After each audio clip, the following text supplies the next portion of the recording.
हमारे साथ कांग्रेस पार्टी के वरिष्ठ नेता और एससी डिपार्टमेंट के चेयरमैन राजेंद्र पाल गौतम साहब हैं, उनसे बातचीत करेंगे। गौतम साहब, कल से खबरों में आप बने हुए हैं। मायावती के आवास के बाहर लखनऊ की कुछ तस्वीरें, जिससे तमाम कयासों का बाजार गर्म हो गया। क्या कांग्रेस पार्टी अलायंस करना चाहती है उनके साथ, इसलिए गए थे आप वहाँ? एक बात बताइए, भारतीय जनता पार्टी के बड़े नेता हैं लालकृष्ण आडवाणी। आज बेशक वो बुजुर्ग हो गए, वो एक्टिव नहीं है, तो क्या उनके मिशन के लोगों को उनका हालचाल भी नहीं जानना चाहिए? मेरे समाज की इतनी बड़ी नेता जिनकी प्रशासनिक क्षमता की सब तारीफ करते हैं, और मेरे पार्टी में मेरी मीटिंग चल रही है, उसके सामने उनका बंगला है, मैं वहाँ से निकल रहा हूँ, तो अपने बुजुर्ग नेता की अब वो उतना एक्टिव ना भी रहे हों, तो क्या हमें मतलब अपने बुजुर्ग नेताओं का इज्जत करना बंद कर देना चाहिए? क्या उनकी हालचाल भी नहीं जानना चाहिए? क्या उनके स्वास्थ्य का कुशल क्षेम पूछना भी कोई गुनाह है क्या? मुझे समझ नहीं आता कि आखिर क्या मीडिया को देश इस तबाही की तरफ ले जाया जा रहा है मोदी जी के द्वारा। पर बात हालचाल पूछने की बात बिल्कुल ठीक है गौतम साहब, किसी का भी आप हालचाल पूछ सकते हैं, लेकिन अब ये कहा जा रहा है कि जैसे आप गए फिर वो मिली नहीं, बैरंग आपको लौटना पड़ा, उससे थोड़ा एक अच्छी मैसेजिंग नहीं हुई कांग्रेस पार्टी के लिए कि एक बीएसपी की नेता कांग्रेस के बड़े नेताओं से कहे कि आज समय नहीं है मिलने का, कभी और ये ऐसा नहीं है, चूंकि वहाँ कोई कांग्रेस पार्टी के नेता नहीं गए मिलने के लिए, कांग्रेस पार्टी को पता भी नहीं है। ये एक अम्बेडकरवादी मिशन का सिपाही एक अम्बेडकरवादी मिशन के सिपाही से मिलने गया है। एक प्योर जो कैडराइज एक वॉलंटियर है बाबा साहेब के मिशन का, वो एक कैडराइज वॉलंटियर से मिलने गया, हालचाल जानने गया है। वो हमारे समाज की एक बुजुर्ग हो चुकी है, लेकिन हमारे समाज की एक बहुत सशक्त आवाज़ रही है।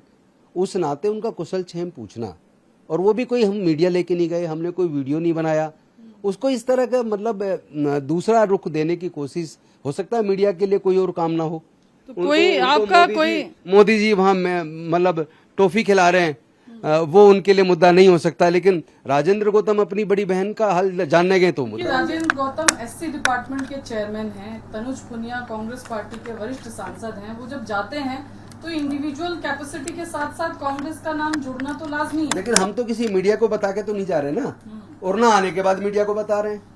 हमने थोड़ी ना मीडिया को बताया है।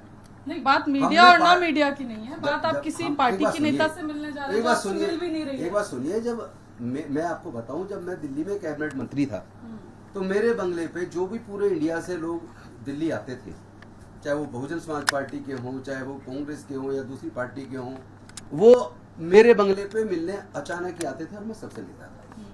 क्योंकि बहन जी नहीं मिली, इसके पीछे कोई खास हो सकता है, कोई वजह हो सकता है उनकी तबीयत ठीक ना हो सकता है वो वहाँ पे ना हो सकता है कोई उनकी मीटिंग चल रही हो। उन्होंने कहा, उनके स्टाफ ने कहा कि हम आपका संदेश पहुंचा देंगे, आप दे दीजिए, अपना आपका डिटेल लिख लेते हैं, नंबर वगैरह, और हम पूछ के जब वो कहेंगी हम आपको फोन कर देंगे, तब उनके हालचाल जान लेना। आपकी पार्टी भी नाराज है कि आपसे कैसा भी कुछ चल रहा था कि नहीं, ऐसा देखिए, पहली बात तो ये कि हमने कोई ऐसा काम नहीं किया जो संविधान के खिलाफ हो।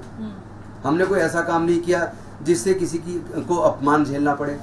अपने समाज के बुजुर्गों के हालचाल जानना, ये तो एक अच्छी हमारे समाज की परंपरा है, और इस परंपरा का सबको आदर करना चाहिए। चलिए, हालचाल तो एक मैं आपसे एक सवाल पूछता हूँ, आप मेरे से पूछ रहे हैं, जितने मर्जी सवाल पूछिए। मैं पूछता हूँ कि महाराष्ट्र के चुनाव से पहले मैं मुंबई गया, मुंबई में राजगीर है, डॉक्टर बाबा साहेब अम्बेडकर का घर है, मैं उनके घर गया।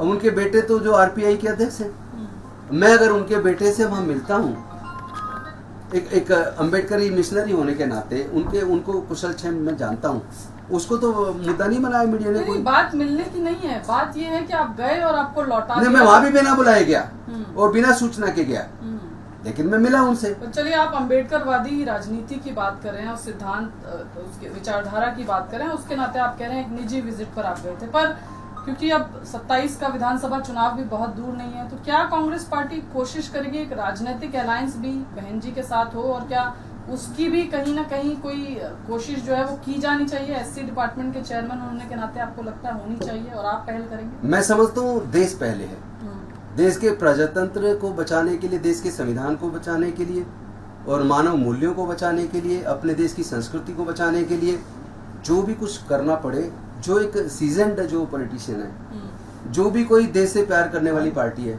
ऐसे सब लोगों को जो देश से प्यार करते हैं, देश के संविधान को जो प्राथमिकता देते हैं, उन सबको आपस में मिलते जुलते रहना चाहिए, और जब देश पे बेहद खतरा पड़े तो हम सबको एकजुट होना चाहिए। तो ममता इंडिया गठबंधन क्यों बना?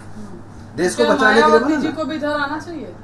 मैं ये कह रहा हूँ, जो संविधान से प्यार करते हैं उन सबको संविधान बचाने के लिए एकजुट होना ही चाहिए। इसमें ये तो प्रयास लगातार सालों से जो अम्बेडकरवादी लोग हैं वो हमेशा चाहते हैं कि अम्बेडकरवादी सब लोग एकजुट होकर संविधान बचाएं, क्योंकि संविधान से जितना प्यार अम्बेडकरवादियों को है, होना तो वैसे देश के सब लोग को उतना चाहिए, लेकिन अम्बेडकरवादियों को थोड़ा ज्यादा है, वो इमोशनली भी कुछ कनेक्ट है। तो मायावती जी, आप फिर मेरा सवाल सीधा सीधा जवाब नहीं दे रहे। मैं तो एकदम सीधा दे रहा हूँ, मैं आपको सीधा दे रहा हूँ। आप देखिए, मैं तो सीधा कह रहा हूँ, बहन जी हमारे लिए बेहद सम्मानीय है और उनकी प्रशासनिक क्षमता के सब लोग कायल रहे हैं, ठीक है।